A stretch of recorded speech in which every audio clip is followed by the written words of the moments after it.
Vida pessoal também, né? Quando você quer, às vezes você está se sentindo livre, aí você gostaria de ter alguém com você. Quando você tem alguém com você, você tem que negociar, você tem que negociar o filme que assiste, o restaurante que vai, o que você vai fazer no final de semana, no seu dia a dia de trabalho. Ou você abre mão disso tudo e fica sozinho. Só que quando você fica sozinho, você de repente pode descobrir que a grande vantagem de ficar sozinho é ir no banheiro de porta aberta só. Vamos ver agora o que a influenciadora Beca Pires tem a nos dizer sobre o jeito como ela usa a liberdade, nesse caso, liberdade sexual. Eu sou mais feliz por ser mais aberta em relação à minha sexualidade e eu acredito que não é em relação a isso especificamente, mas eu acho que a gente poder ser mais aberta em relação à nossa sexualidade significa que somos mais livres, né, nos dias de hoje, diferente de, por exemplo, como era na época da minha mãe. Graças a Deus, a minha mãe sempre foi a minha melhor amiga, minha mãe sempre foi uma mulher muito cabeça aberta, então eu sempre tive abertura pra falar com ela em relação a tudo, desde o meu primeiro beijo, meu primeiro namorado.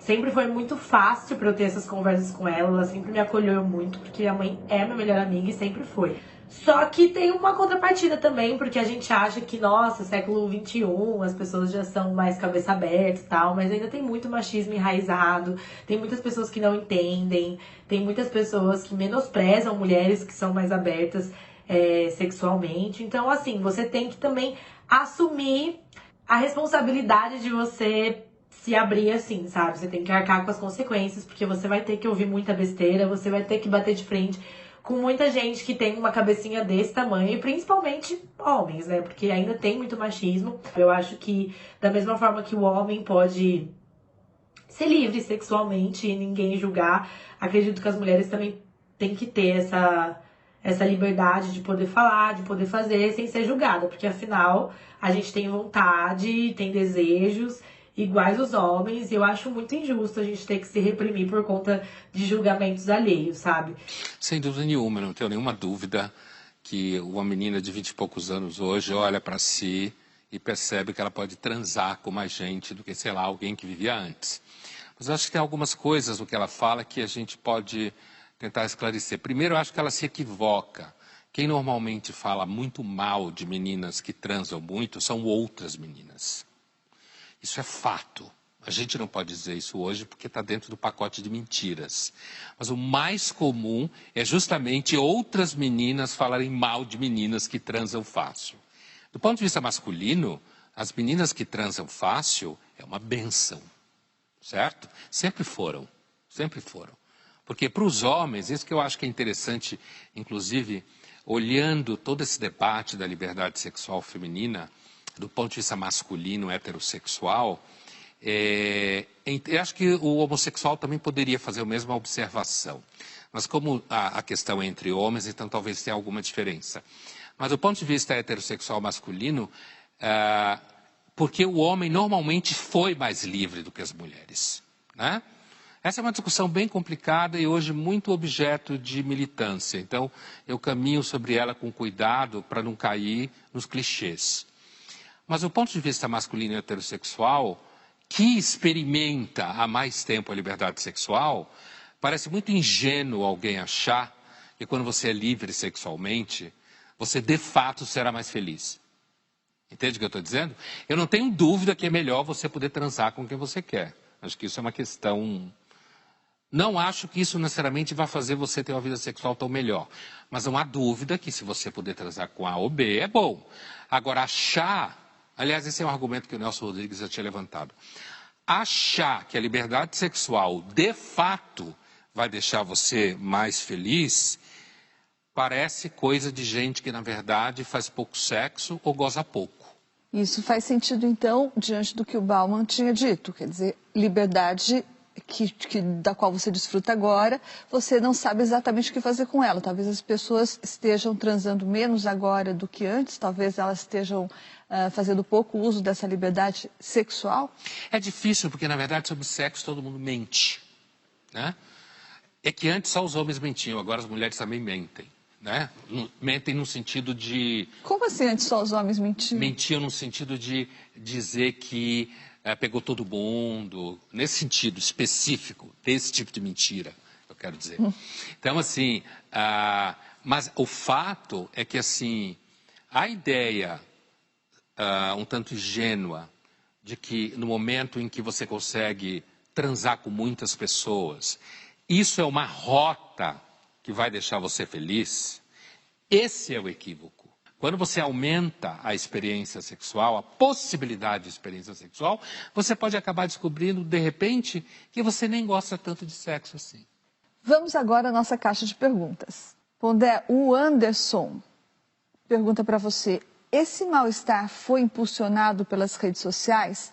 Ter uma vida mais offline ajudaria a diminuir o mal-estar? Olha, se a gente entender o mal-estar causado pelas redes sociais como um mal-estar ligado a você ser o tempo inteiro pressionado a projetar sucesso, pressionado a querer saber um monte de coisa, pressionado a aumentar engajamento, aí se você ficar um pouco mais offline, você vai diminuir esse mal-estar.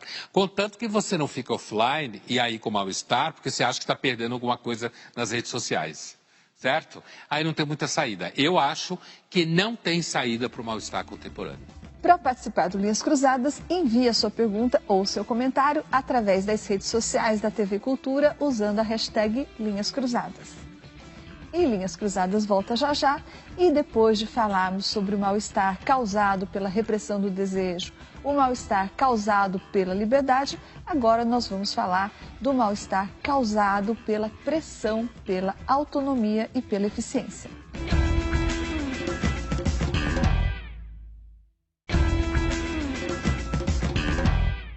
Estamos de volta com Linhas Cruzadas, hoje falando sobre o mal-estar na sociedade.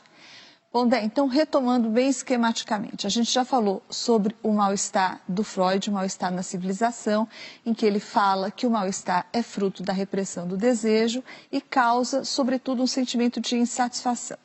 A gente já falou do mal-estar segundo Bauman, no mal-estar da pós-modernidade, em que ele atribui esse mal-estar à liberdade e ao fato de a gente não saber o que fazer com ela.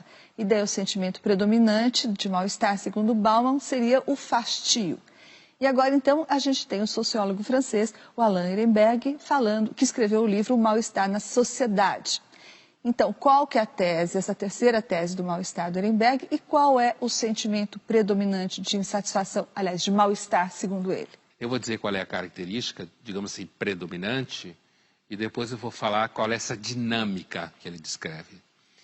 A característica desse mal-estar do Ehrenberg, quer dizer, que ele discute, não dele, né, é um cansaço de ser si mesmo.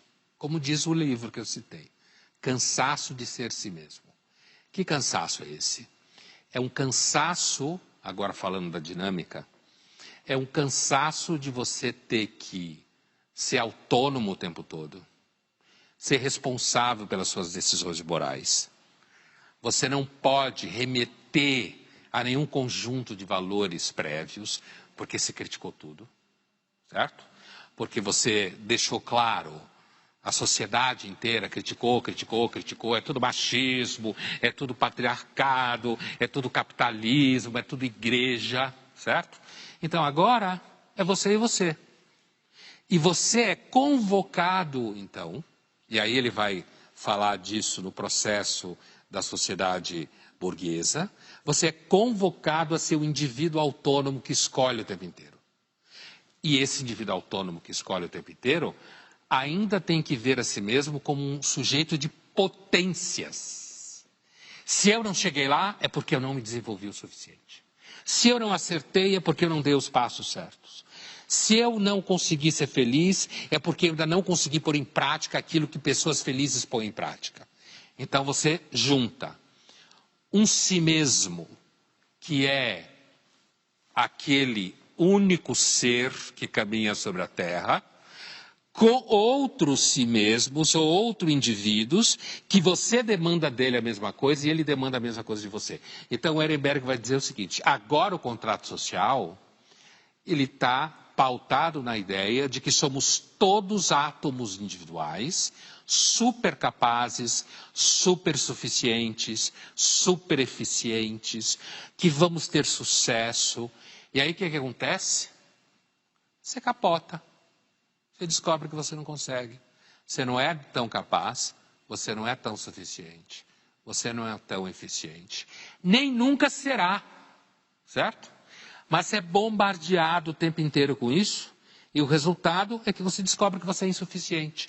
Você não está à altura do papel social que o contrato social, baseado na eficiência,